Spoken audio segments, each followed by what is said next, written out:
Hi, this is the part 2 of The Walking Man. In this part, I'll teach you how to make walls for your walking man. And yes, this is a text-to-speech voice. In the first part, we learned how to make the movie clip move using keys on the keyboard. This is the action script responsible for it. I used a with handler so that I wouldn't have to type in character, which is the name that we gave our movie clip, over and over again. In this script, the variable walking speed controls how many pixels my object will move by. A reminder that I have named this instance of the movie clip character.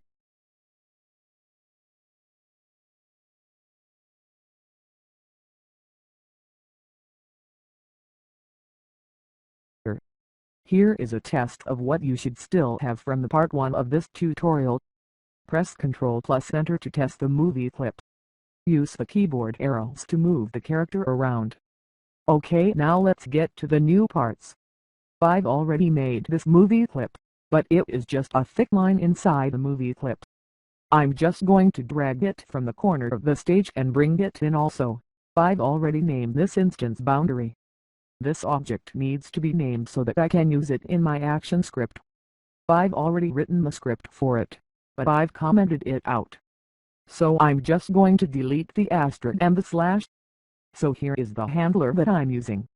It's a hit test handler, almost essential in any kind of game. This is how it works. It has two stages, true or false, a boolean in the sense. It is true when an object that we have defined has made pixel contact with another object. Usually these objects are movie clips. Otherwise it is false. The other thing to keep in mind is the x and y values that is in brackets, followed by a true.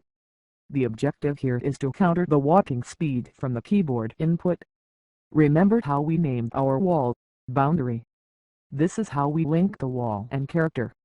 Our hit test is going to be whether or not the character has made contact with the wall.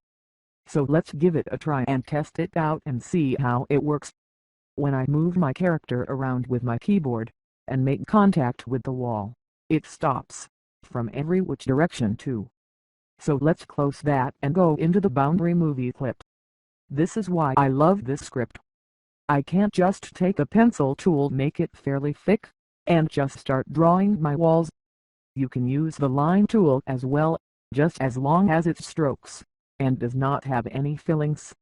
Because a color counts as a solid object, and usually turns into a rectangle, no matter the shape. It has something to do with the way Flash draws its objects. And besides, these walls are meant to be used for the skeleton of the game. Most of the time the alpha on these objects is reduced to 0 so that it is invisible to the audience and a real background and foreground is drawn over it. Well, I hope this helped those few people that were requesting this.